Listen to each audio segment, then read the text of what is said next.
الحمد للہ رب العالمین والصلاة والسلام على سید المرسلین والمبعوث رحمة للعالمین صلی اللہ علیہ وعلى آلہ وصحبہ وسلم۔ اما بعد، اعوذ باللہ من الشیطان الرجیم، بسم اللہ الرحمن الرحیم، وما ارسلناک الا رحمة للعالمین۔ صدق اللہ العظیم۔ سامعین و ناظرین، اللہ تعالی جل جلالہ احکم الحاکمین، رب العالمین اور اصدق القائلین ہیں۔ وہ اپنے معجز کلام یعنی قرآن کریم میں جناب محبت قرآن حضرت محمد الرسول اللہ صلی اللہ علیہ وسلم کو یوں مخاطب ہوتے ہیں، وما ارسلناک الا رحمۃ للعالمین، اور ہم نے آپ کو نہیں بھیجا مگر تمام جہانوں کے لیے رحمت۔ خالق کا یہ اسلوب خطاب بلاغت کی اصطلاح میں حصری بیان کہلاتا ہے، جو مضمون خطاب اور اس میں بیان کردہ عنوان کے بیان کے لیے اپنی ایک بلاغی قوت بیان رکھتا ہے۔ یعنی یہ جو ہم نے کہا نا الا رحمہ، الا یہ حرف استثناء الا کے ساتھ کہ ہم نے تو آپ کو بھیجا ہی نہیں مگر تمام جہانوں کے لیے رحمت بنا کر، تو یہ اللہ تعالیٰ نے آپ کی بعثت کو اور آپ کی ذات کو اور آپ کی رسالت کو، رسول ہونے کو اللہ نے تمام جہانوں کے لیے رحمت قرار دیا۔ تو باری تعالیٰ جل شانہ کے محبت قرآن جناب محمد رسول اللہ کی رسالت اور آپ کی بعثت جملہ جہانوں کے لیے رحمت ہونے کے ساتھ محصور فرما دی گئی کہ آپ ہیں ہی رحمت اور آپ سراپائے رحمت ہیں، اس کے علاوہ نہیں۔ اب یہاں پہ سب سے پہلی بات یہ ہے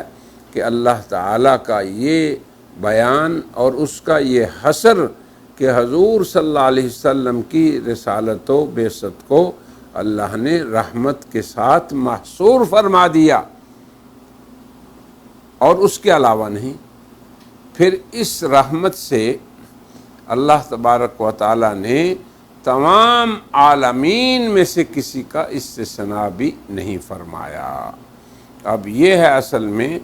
قوت بلاغت قرآن حکیم کے اس خطاب میں۔ اس قوت قرآنی سے آپ کے مقام عالی، مقام رسالت و بعثت، اس کی عظمت کا بیان یقیناً وہ اس امر کا تقاضا کرتا ہے ہم امتیوں سے کہ اس امت جو خیر امت ہے، اس کے علماء کرام اپنے علوم کو، اپنے خطبوں کو، اپنے بیانات کو، اور اس امت کے ادباء اپنی جملہ ادبی کاوشوں کو، اس امت کے مقررین اپنی تقاریر کو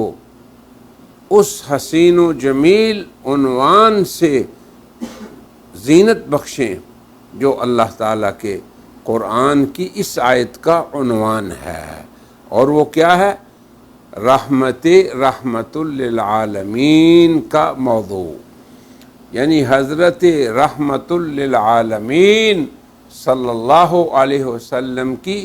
رحمت کی وسعتیں، جو تمام جہانوں کو محیط ہیں۔ اس لیے میری گزارش ہے امت کے عوام و خواص سے، امت کے خطباء سے، امت کے ادباء سے، امت کے مقررین سے کہ وہ اپنے خطبوں کو، اپنی تقاریر کو اور اپنے ادب کو حضور اکرم صلی اللہ علیہ وسلم کی رحمت للعالمینی کو بیان کر کے زینت بخشیں۔ اور وہ کیا ہے آپ کی رحمت؟ کہ جس طرح خالق کون و مکان وہ رب العالمین ہیں، ان کی ربوبیت سے کوئی عالم مستثنیٰ نہیں، ایسے ہی حضرت رحمت للعالمین صلی اللہ علیہ وسلم کی رحمت بھی تمام جہانوں کے لیے ہے۔ آپ کی اس رحمت کے انوار سے یہ عالمین منور ہیں، اور آپ کی اس رحمت کی خوشبو سے جملہ یہاں معطر ہیں، اور یہاں بسنے والے جملہ انسان سعادت کی راستے کو اور صراط مستقیم کو صرف آپ کی رحمت للعالمینی کے اندر غرق ہو کر ہی پا سکتے ہیں۔ اب اللہ تبارک و تعالیٰ کا یہ جو ارشاد گرامی اور خطاب یزدانی ہے، اس کی شرح و تفسیر کے لیے ہم انشاءاللہ اپنے آئندہ کے حلقات کو اور جلسات کو اور مجالس کو اللہ تعالیٰ کے فضل و کرم اور اس کی توفیق سے ہم بھی زینت بخشیں گے، اور اسے ہم باعث سعادت دارین سمجھتے ہیں، بلکہ ہم کہتے ہیں کہ یہ ہم امتیوں کے لیے باعث فخر و انبساط ہے کہ ہم حضور کی رحمت للعالمین کو بیان کریں۔ انشاءاللہ آئندہ حلقات ہمارے اسی موضوع کے لیے مخصوص ہوں گے، اور یہی ہمارا موضوع سخن رہے گا۔ والحمد للہ رب العالمین، وآخر دعوانا ان الحمد للہ۔